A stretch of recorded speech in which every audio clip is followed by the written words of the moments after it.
All right. So, Joe, you've been covering AI for some time now. I imagine you're quite familiar with ChatGPT. We're going to start by just dropping a little question in here and see what it says. So I'm just going to pull this up.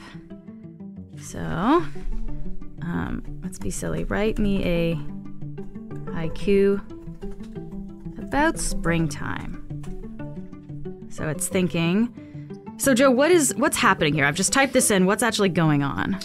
So there's a lot that goes into providing you with an answer. Joe Castaldo is a journalist with the Globe's Report on Business, and he's been covering artificial intelligence.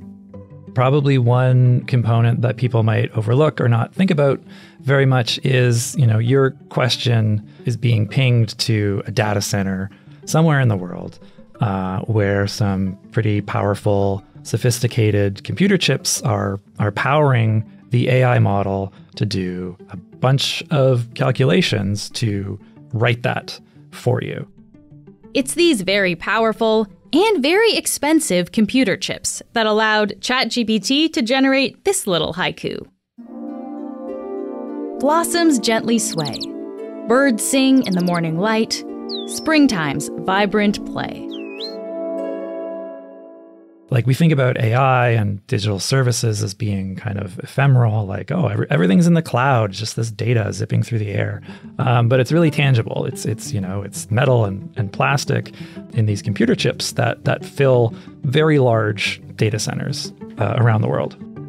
Joe recently had the chance to visit one of these centers in a building north of Toronto.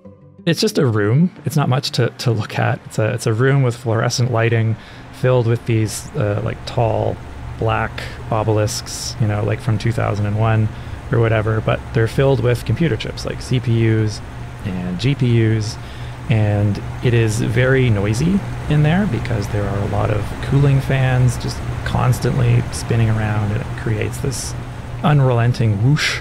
You have to yell to be heard in there. Hearing protection is recommended.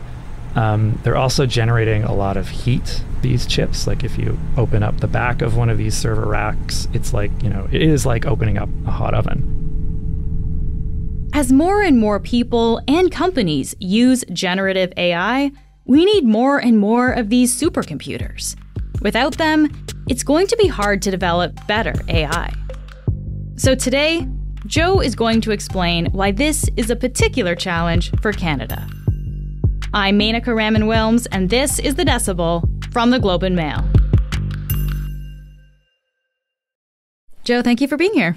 No problem. Happy to be here. Well, let's get into this, Joe. So when we talk about the computers behind AI, I guess how are these different from the computers we interact with every day in our lives, like our phones and our laptops? What's the difference? They're much bigger and much more expensive and much more powerful. Most people are probably familiar with CPUs, which are found in your laptop. Mm-hmm. And, those chips are good for like general purpose tasks like, browsing the web or going on Instagram. With artificial intelligence in particular, the chip that everybody wants, they want GPUs or graphics processing units. This is sometimes used in gaming, right? This is where I've heard this? Yes. So they weren't originally for artificial intelligence. They were used in gaming and video processing, that kind of thing.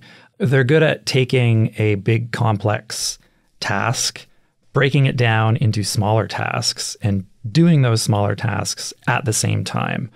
Whereas a CPU does things one after another. So GPUs are just more efficient in that way. Okay. So GPUs as opposed to CPUs, and not to throw too many terms in there, but they're kind of measured using this concept called flops. Is that kind of the amount of computing it can do then? Flops, yes. So that's an acronym that stands for floating point operations per second. So a floating point operation, the easiest way to think about it is it's just a calculation performed by a computer, like an arithmetic calculation. Like your smartphone, for example, a top-of-the-line smartphone can do maybe 1 trillion flops, so a trillion calculations per second. When you start talking about supercomputers, you're getting into what are called petaflops, which is 1,000 trillion flops. And the absolute, most powerful supercomputers in the world can do 1,000,000 trillion flops. And if you write that out, it's 10 to the power of 18. So a 1 with 18 zeros. These numbers kind of start to lose meaning because they're so big. But the point is they are big. Yeah. And, a supercomputer can consist of thousands of GPUs. Okay, so these are like orders of magnitudes more powerful, basically. I guess this may seem like a simple question, Joe, but why does AI need computers that are so powerful? Very broadly, an AI model makes predictions. Like with a chatbot, it's predicting the next word that can follow the preceding words, or an image generation, like predicting a pixel. And so AI models do this by looking at lots and lots of data and finding connections and patterns in that data in order to be able to make these predictions. And that process requires computing power to go through that data and make these connections. These days, with large language models that power chatbots, there's just a lot of data that go into training or building these models, right? They're trained on the whole of the internet, everyone likes to say. So that's a lot of data. And to do that relatively efficiently, you need a lot of processing power. Yeah, like instantaneously, like we saw, right? So this is combing through a lot of data right in the moment there. It sounds like these are pretty incredible machines, Joe. I guess I wonder, what are the drawbacks of operating these incredibly powerful computers? Well, they are expensive to build and to maintain. And there are a lot of environmental considerations as well. They're running, all the time, essentially. So they consume a lot of electricity. And there have been some studies about that. Like training a large language model, for example, consumes enough electricity to power 30 homes in a year. And depending on where, all this equipment is located and where the power is coming from, there are environmental considerations and emissions associated with it. And there are worries about water consumption and withdrawal as well, because a lot of data centers use water for cooling. And there have been instances where, local communities are opposed to data centers in their area because of the impact on water. Yeah, that sounds like an important consideration for sure. And with tech, we know it moves really fast. How frequently, I guess, does that kind of tech need to be updated? Well, the kind of rule of thumb that people say is every 2 to 3 years, these systems need to be upgraded, which again is expensive and arguably wasteful. But there are companies now that are working on solutions to run these supercomputers more efficiently and to get more juice out of older equipment so that you don't necessarily have to refresh every 2 or 3 years. And when we say refresh, we mean just kind of throw stuff out and buy new stuff? New equipment, the latest and greatest. Huh. How many of these supercomputers are actually out there, Joe? I guess it depends on how you define supercomputer, which is a very loose term. But there is an organization called the Top 500 list that for at least 3 decades has been tracking the most powerful computers in the world. Not surprisingly, the most powerful systems tend to be located in the US. Japan has the second most powerful supercomputer. Finland has one. There's some in Europe as well. What about Canada? The most powerful computer in Canada is located in Quebec, and it ranks number 134 on this list. So that's throughout the entire world, basically. Yes, as of late 2023. For context, when this system came online in 2021, it was ranked much higher. It was number 83. So that gives you a sense of how quickly things are moving elsewhere. Not so much in Canada, though. Yeah. And these computers that we have in Canada, who actually owns them? There's a federally funded nonprofit organization called the Digital Research Alliance of Canada. It grew out of another organization called Compute Canada.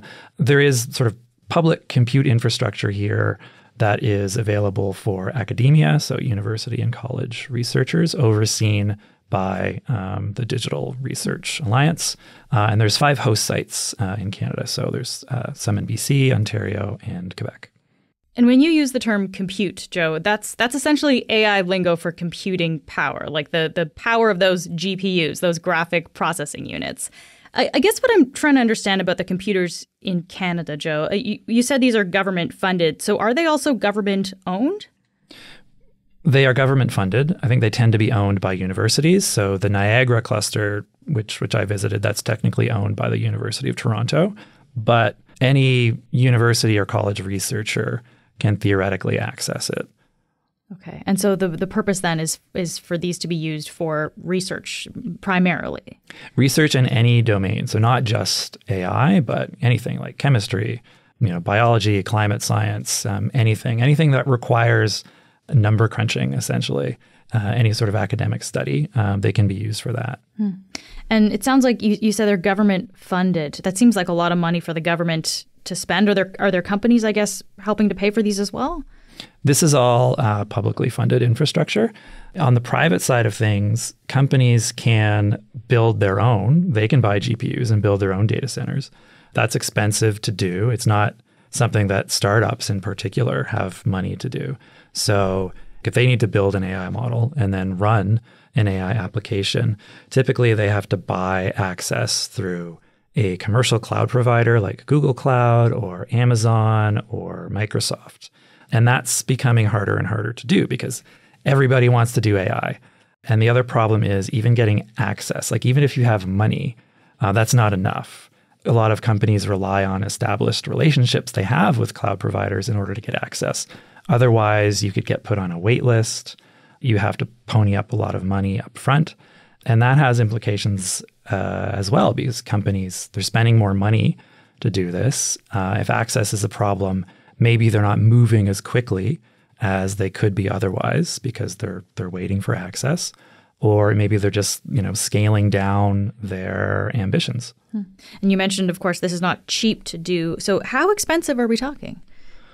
It's tough to put a number on that because it depends on the application. But for some companies, like the cost of compute has been rapidly rising. And in some cases, they're spending more on compute than they are on talent, than they are paying salaries. So if a company wants to build out its own infrastructure and buy their own GPUs, for example, like a single GPU is now between $30,000 and $40,000. And you need a lot of them, for some tasks. Wow. And it's not just the cost of the equipment. You need land to build a data center. You need people to work in the data center. So it gets to be a big expense if you want to build out your own infrastructure, which is why a lot of companies rely on the big cloud providers to do it for them. We'll be back after this message.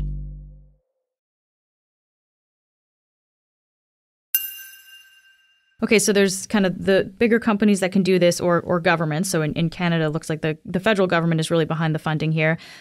Joe, how active has the Canadian government been about building out an AI industry in general, really, in this country? So compared to other countries recently, you could argue they have not done much. Back in 2018, the federal government announced some $375 million to help establish the Digital Research Alliance and upgrade the systems. And then in 2021, the government announced another $40 million for Canada's AI research institutes, specifically to upgrade their compute capacity. The thing is, this money was announced before the era of generative AI, which really demands a lot of compute. So even with this money, people say it's not really enough. It's not really where we need to be. And this money is only rolling out now.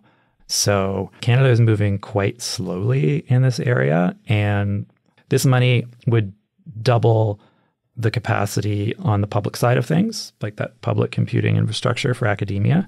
Even then, that would still be like 10% of the capacity of like one of the largest supercomputers in the world. So what effect is this having on Canadian talent then? We're talking about academia, Canadian universities and colleges that I guess are relying on this. If we're not keeping up, what effect is that having on their research? There are a few things that people are worried about. One is that talent will leave Canada if they can't affordably access compute to do their research, particularly in the AI field. They might relocate to another country where they can more easily do that. And Canada's really put an emphasis on trying to bring AI talent here, right? So this would be a problem for us if people are leaving. Yes, Canada announced a whole strategy back in 2017 to like build up the AI research ecosystem here, and it's a real point of pride for the government. The overlooked component of that arguably has been compute. There was not a lot of funding relatively to build up that compute infrastructure to enable researchers to do their work. So as you're saying, the overlooked component. So it sounds like Canada really focused on bringing AI researchers here, getting the talent here, but then didn't really plan on investing, in the money that it would take to kind of upkeep this technology that they would need. So that's kind of the situation we're in now then. Yes, they invested some. So the 3 AI research institutes, that's Vector in Toronto, Mila in Montreal, and Amy in Edmonton, they do have their own GPUs, just not very many. And they rely on that wider public computing infrastructure as well. What's changed in the past few years is just the compute requirements have increased like astronomically because of generative AI and the amount of data that goes into these models. So Canada's AI strategy was planned before generative AI really took off. So a charitable explanation is the government didn't anticipate compute needs growing as quickly as they have. What has the government said about this, Joe, about building out more computing power here? Publicly, the industry minister won't say much beyond, we recognize the challenges and the needs of the research community and businesses to keep pace, and they kind of leave it at that. There have been a couple of announcements recently. Canada and the UK, for example, announced that they would, work together on exploring opportunities to share compute. Canada signed a letter of intent or memorandum of understanding with NVIDIA, which is the world's leading maker of GPUs, again, to explore opportunities to build capacity here. But other than that, not much has happened. Whereas other countries are really moving ahead. So the UK, for example, in just the last year has announced close to $3 billion to expand access there, including building 3 supercomputers, one of which will be, or is supposed to be, among the most powerful in the world. Okay, so I guess what I'm wondering then is if other countries have put more money into this, and there's maybe the opportunity for researchers here to use sites in other places, why bother trying to build up this infrastructure now in Canada, Joe? Like, I guess I'm trying to figure out what is the case really for building more supercomputers in Canada. So there are a few things that people are worried about, both in terms of like the academia and AI researchers, and in the private sector as well, companies that want to build and deploy AI. One is that people will simply leave Canada if they can't affordably access compute, like researchers or young graduates, right? Like they might decide, I'm gonna move to the US because there's just so much more compute there that can be accessed. I can do, really interesting, groundbreaking work if I can access more GPUs. The second is the kind of work that researchers can do is limited if they don't have compute. Like I heard from the Vector Institute in Toronto that there are researchers who want to study and do work with like very big AI models, but the Vector Institute on its own simply can't support that. They do not have the compute capacity. So potentially important research does not get completed here. In the private sector, with startups in particular, they too might decide to move or start a business somewhere else, again, where they can access compute and like build AI and deploy it and do interesting things. So we risk losing talent, I suppose, in both areas. And other countries that do have more compute, maybe they're able to build more profitable, more innovative companies there and capture what many see as the benefits of AI, whereas Canada gets left behind. Let's look at the other side as well, though, Joe. What are some of the risks in making a big investment in building out more supercomputers in Canada? Well, you won't hear much opposition to this idea from companies and people in the AI world. It's like free money. Who's going to turn it down? I think it gets a little trickier when you talk about investing in compute for the private sector and effectively subsidizing compute for private companies that are going to enjoy the profits from whatever they do.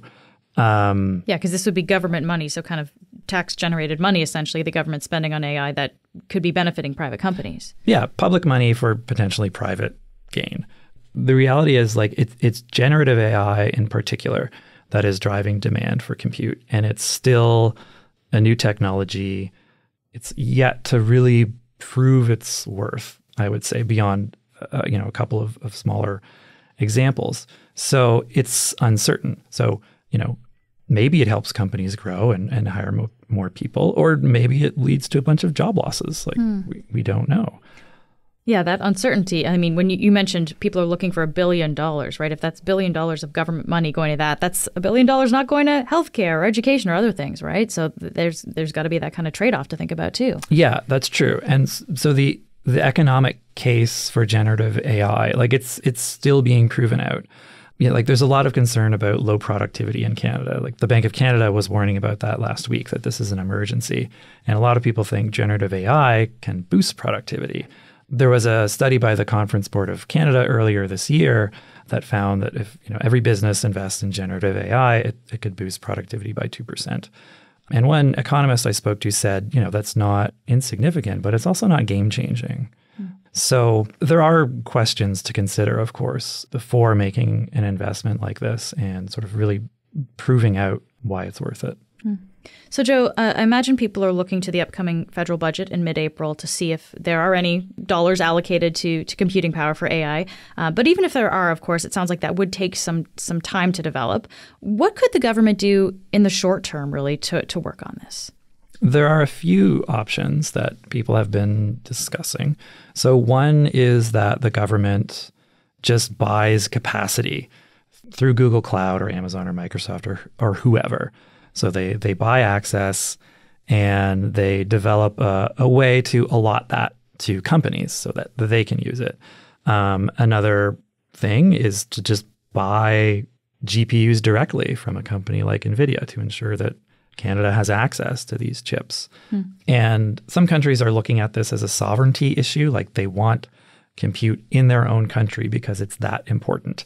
So a longer term option is to invest and build more compute capacity here and ensure that there's some capacity for public sector researchers, and businesses could buy access below commercial rates, and that money would be used to maintain the system, pay for upgrades, pay for the people who work there. It's sort of like, a publicly funded toll road. It's not a super complicated problem in a way. It's not like, the housing crisis or the opioid crisis where there's so many different factors and levers to pull. There is a relatively straightforward solution to this problem. Joe, thank you so much for taking the time to be here today. Thank you. That's it for today. I'm Menaka Raman-Wilms. Our intern is Manjot Singh. Our producers are Madeline White, Cheryl Sutherland, and Rachel Levy-McLaughlin. David Crosby edits the show. Adrian Chung is our senior producer, and Angela Pacenza is our executive editor. Thanks so much for listening, and I'll talk to you tomorrow.